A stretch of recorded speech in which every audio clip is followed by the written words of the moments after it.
Welcome to prime time debate నుంచి చక్రి. హైదరాబాద్లో high voltage political high drama నడిచింది. తెలంగాణ భవన్లో బీఆర్ఎస్ లీడర్లు గన్ పార్క్ వద్ద మంత్రులు మాటలతోనే మంటలు పుట్టించారు. బస్తీ మీద సవాలంటూ డైలాగు డైనమైట్స్ పీల్చారు.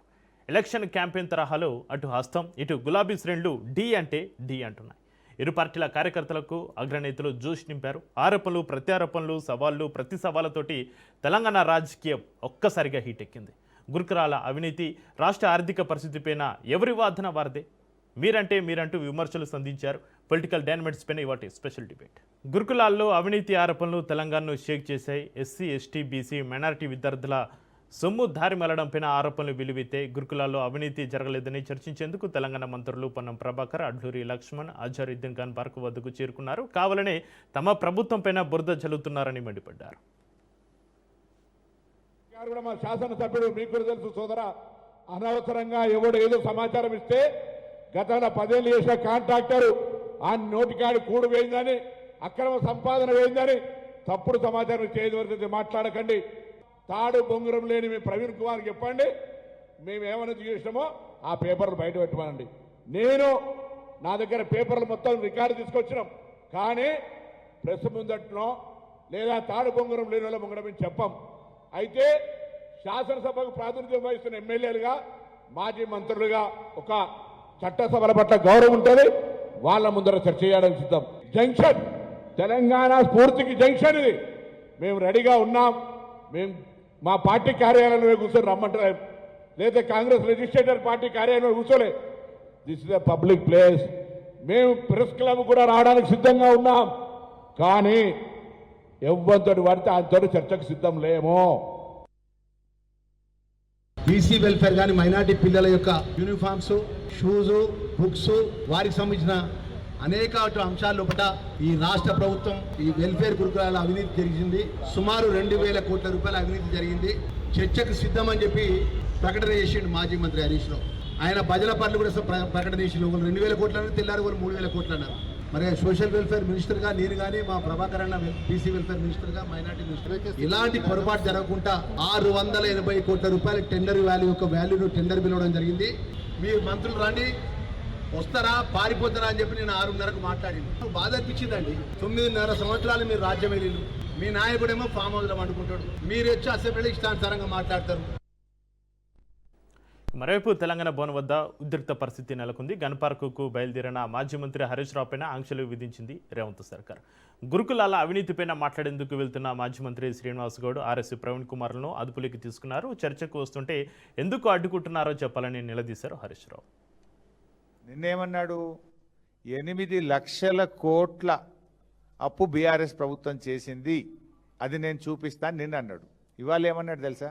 ఆయనే 1,00,000 కోట్లు తగ్గించి 7 లక్షల కోట్ల అప్పు చేసిందని ఇవాళ మాట్లాడి. నిజంగా చర్చ జరిగుంటే 3 లక్షలకో 4 లక్షలకో ఒప్పుకునేవాడు, ఇంకో 3 లక్షలు తగ్గేది. చర్చ జరిగుంటే మీరు రుజువు చేస్తే అక్కడే రాజీనామా చేసి వెళ్తాను అన్నారు. మరి భవన్కు వస్తానన్న జూపల్లి కృష్ణారావు గారు ఎందుకు భవన్కు రాలేదు? ఇక్కడ కేటీఆర్ గారు, మేమిద్దరం కూడా ఆయనకు స్వాగతం తెలిపి బొకే ఇచ్చి షాలు కప్పి చర్చించడానికి కుర్చీలు వేసి వేదిక కూడా సిద్ధం చేసి పెట్టాం. కానీ ఆయన తోక ముడిచారు. ఇదే జూపల్లి మాట మార్చి నేను భవన్కు రాను, నేను అమరవీరుల స్తూపం దగ్గర ఉన్నా అంటే కేటీఆర్ గారు కూడా అమరవీరుల స్తూపం దగ్గరికి వెళ్ళడానికి ప్రయత్నం చేస్తే ఆయనను కూడా వెళ్ళనీయకుండా పోలీసులను అడ్డం పెట్టి ఆపినారు. అంటే దీన్ని బట్టి అర్థం కాలేదా? నిజంగా చెప్పాలంటే జూపల్లి కృష్ణారావుకు చీము నెత్తురుంటే, ఆయనకేమన్నా పాలమూరు పౌరుషం ఉంటే తక్షణమే ఆయన రాజీనామా చేయాలి. గురుకులాల అవినీతిపైన హైటెన్షన్ నడుస్తుండగానే అప్పులపై హైడ్రామా నడిచింది. సవాలు ప్రతి సవాలుతోటి రాజకీయాలు వేడెక్కాయి. 10 ఏళ్ల బీఆర్ఎస్ పాలన, 2.5 ఏళ్ల కాంగ్రెస్ పాలనకు సిద్ధమా అంటూ సీఎం రేవంత్ రెడ్డి చేస్తున్న సవాల్ను బీఆర్ఎస్ వర్కింగ్ ప్రెసిడెంట్ కేటీఆర్ స్వీకరించారు. అప్పులు, పాలనా వైఫల్యాలు, వ్యవసాయ సంక్షోభం, ఆర్థిక పరిస్థితిపైన చర్చిద్దామన్నారు. అయితే కార్ లీడర్లకు మంత్రి జూపల్లి కృష్ణారావు ఎదురు సవాల్ విసిరారు.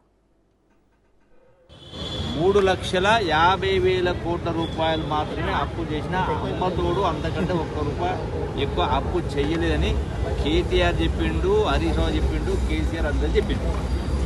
మరి అదే వాస్తవం అయితే 3,89,673 కోట్ల రూపాయలు ఎఫ్ఆర్బిఎం కింద లోన్ తీసుకున్నారు. రాష్ట్ర ప్రభుత్వం గ్యారంటీలు ఇచ్చి 2,82,084 కోట్ల రూపాయలు, ఇవన్నీ కూడా లెక్కలు రాష్ట్ర ప్రభుత్వం ఇవన్నీ కూడా లెక్కలు రాష్ట్ర ప్రభుత్వం ఇచ్చినటువంటి ఆర్థిక శాఖ సెక్రటరీ సందీప్ సుల్తానియా గారు ఈరోజు నాకు ఉదయం పంపించిన లెక్కలు చూసి చెప్తా ఉన్నాను. ఎందుకు ఈ అబద్ధాలు మాట్లాడుతూ ఉన్నారు? నేను ఇప్పటికి కూడా నేను అన్న మాటకు నేను కట్టుబడి ఉన్నా. నేను రాజీనామా చేయడానికి సిద్ధంగా ఉన్నా. ఇప్పుడు మరి ఈ లెక్కల సంగతి ఏంది? మినిస్టర్ జూపల్లి కృష్ణారావు మాటలతోటి బీఆర్ఎస్ అప్రమత్తమైంది. చర్చించేందుకు సిద్ధమంటూ తెలంగాణ భవన్లో మంత్రి కోసం కుర్చీ వేసింది. ఆయన రాకపోవడంతో గన్ పార్క్ వెళ్లేందుకు సిద్ధమయ్యారు కేటీఆర్. చేతగాని వాళ్లకు మాటలు ఎక్కువ, చెల్లని నానానికి గీతలు ఎక్కువ అని ఎద్దవచ్చేశారు.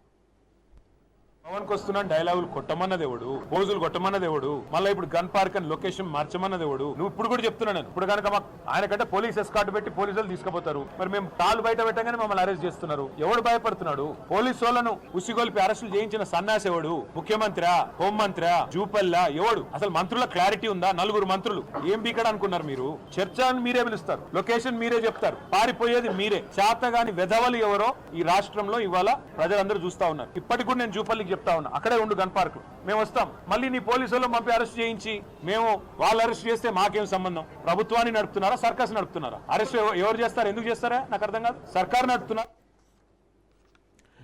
బీఆర్ఎస్ కాంగ్రెస్ లీడర్ల తీరుపైన కమలనాథులు మండిపడ్డారు. వరవ మీ డ్రామాలు బిగ్ బాస్ షోను తలపిస్తున్నాయని కేంద్ర సహాయ మంత్రి బండి సంజయ్ విమర్శించారు. అబద్ధాలకు ఆస్కర్ అవార్డు ఇస్తే ఇద్దరు అర్హులే. తెలంగాణ ప్రజలు ఏమైనా అమాయకులు అనుకుంటున్నారా?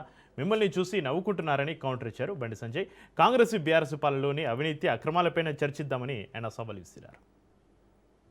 ప్రస్తుతం జరుగుతున్నటువంటి కాంగ్రెస్ బీఆర్ఎస్ పార్టీ నాయకులు ఆడుతున్న నాటకాలను చూసి తెలంగాణ ప్రజలు బిగ్ బాస్ షోను గుర్తు చేసుకుంటున్నారు. బిగ్ బాస్ షోను మైమనిపించే విధంగా వీళ్ళు నటిస్తలేరు, నటులు జీవిస్తున్నారు ఇద్దరు రెండు పార్టీల నాయకులు. కాబట్టి మీ డ్రామాలు ఆపండి, మీరు ఆడుతున్న నాటకాలు ఆపండి. మిమ్మల్ని చూసి ప్రజలు నవ్వుకుంటున్నారు తెలంగాణ రాష్ట్రంలో. మీకు దమ్ము, ధైర్యము, నిజాయితీ, నిబద్ధత ఉంటే భారతీయ జనతా పార్టీ ముందుకు వస్తుంది. రామచంద్రరావుతో మాడతాం, వారి అనుమతితో మేమే వేదిక ఏర్పాటు చేస్తాం. బీఆర్ఎస్ పార్టీ నుంచి 2 నాయకులు, కాంగ్రెస్ పార్టీ నుంచి 2 నాయకులు రండి, ఆ వేదికకు రండి. మీరు వాళ్ళ గురించి, వాళ్ళు మీ గురించి చెప్పుకోండి. మీ ఇద్దరి గురించి మేం చెప్తాం. ప్రజలకు వాస్తవాలు తెలవాలి, ఎవరు ఏం చేసిండ్రో అనే వాస్తవాలు తెలవాలంటే మీకు నిజాయితీ, నిబద్ధత ఉంటే మేము పెట్టే వేదికకు రావాల్సిందిగా నేను 2 పార్టీల నాయకులను కోరుతున్నా. మొత్తానికి తెలంగాణలో రాజకీయ పద్మవ్యూహం నడుస్తుంది. సవాళ్ళు ప్రతి సవాళ్ళు రణరంగాన్ని తలపించాయి. అన్ని పార్టీల నేతలు అందరినీ టార్గెట్ చేస్తున్నారు. రానున్న రోజుల్లో సవాళ్ళ రాజకీయం ఎటు దారి తీస్తుందో చూడాలి.